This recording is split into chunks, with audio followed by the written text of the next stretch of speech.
अपराधी बलात्कारी घूम रहे हैं और तमाम बाबा घूम रहे हैं। इस देश में बाबाओं की फेहरिस्त लग गई है और उसमें एक बाबा है, अभी आऊंगा थोड़ी देर बाद बाबाओं पर, लेकिन उसको रोज पैरोल मिलती है, वो जेल से बाहर है। और खोजिए आपके आसपास के विचारधारा की लड़ाई लड़ने वाले लोग, मुकदमा आपके ऊपर हो रहा है कि नहीं हो रहा है? आपको पुलिस परेशान करती कि नहीं करती? आपका अपना आदमी आपके खिलाफ खड़ा हो जाता है कि नहीं होता है?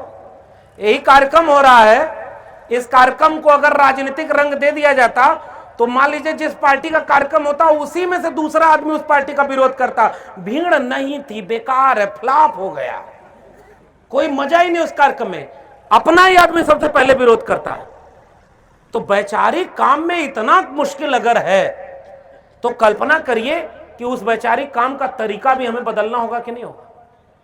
और इस तरीके में मेरी पहली गुजारिश आप लोगों से यह होती है, विचारधारा की लड़ाई जब हजारों साल से चली आ रही है तो अभी कई सालों तक लड़ी जाएगी। इसलिए वो लड़ाई अनवरत लड़ते रहना है।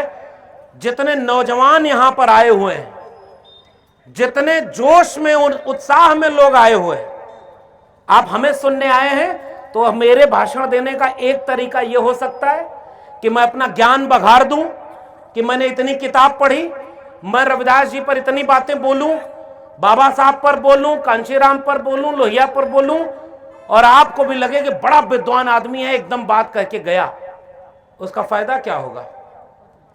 दूसरी बात, मैं आपको इस मंच पर खड़ा होकर कह दूं मनुवाद कैसी तैसी कर दो, आप यहां कार्यक्रम खत्म होने के बाद साइकिल से निकले और जहां देखा कोई ऐसा आदमी साइकिल लेके भिड़ गए, अभी खत्म कर देना है, और वहां जाके पिटा गए। ऐसा जोश क्यों भरना भाई?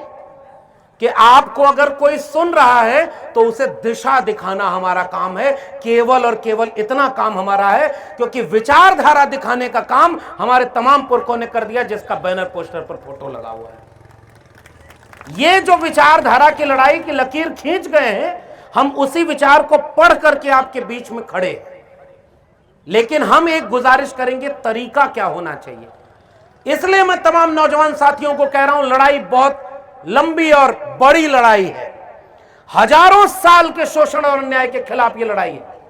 तो 2 दिन में जीत ले जाएगी क्या? और इस लड़ाई को लड़ने का पहला काम ये होना चाहिए, मनुवाद, ब्राह्मणवाद, तमाम चीजों पर बोलने के लिए आप अपने नाम से अपने फेसबुक पर, अपने ट्विटर पर कोई भी धर्म के खिलाफ ऐसी टिप्पणी मत करिए जिससे आपको मुकदमा और जेल हो जाए। इस मेरी बात को गौर से समझिए।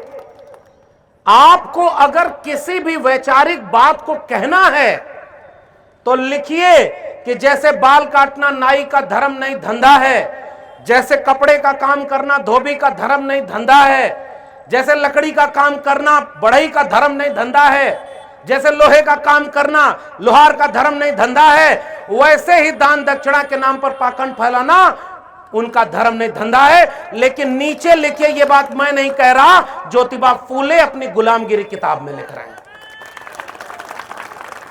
ज्योतिबा फूले से बड़े विचारक आप हैं कि मैं हूं? बाबा साहब डॉक्टर अंबेडकर से ज्यादा इस बीमारी का इलाज ना आप कर सकते ना मैं कर सकता हूं। तो बाबा साहब अंबेडकर के विचार को उनके कोटेशन के साथ लिखिए। अगर किसी को मुकदमा करना होगा तो वो जाए फूले पर करे, पेरियार पर करे, अंबेडकर पर करे, आप पर क्यों कोई मुकदमा करे? इस बात से आप सहमत हैं कि नहीं सहमत हैं? उनसे ज्यादा बड़े विद्वान हम हैं क्या? उनसे ज्यादा बड़ी लड़ाई हम लड़ रहे हैं क्या? उनसे ज्यादा कोई बड़ा आंदोलन खड़ा कर रहे हैं क्या? अरे हम सब तो वो लोग हैं जो इस कार्यक्रम से भी लाभ लेने की कोशिश करेंगे।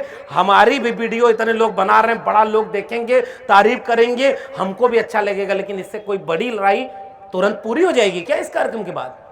ऐसे कार्यक्रम, रमेश जी हैं, इन लोगों ने तमाम लोगों ने ये कार्यक्रम किया। ऐसे कार्यक्रम रोज अभी करते रहने की जरूरत है, क्योंकि उनके विचारधारा के लोग गांव गांव पहुंच रहे हैं। तो मेरी इस एक राय से आप सहमत हैं कि नहीं?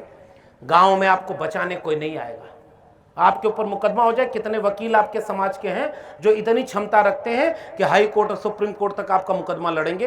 प्रोफेसर विक्रम बैठे हुए, पूछिए इनको कितने लोग साथ देने आए। लेकिन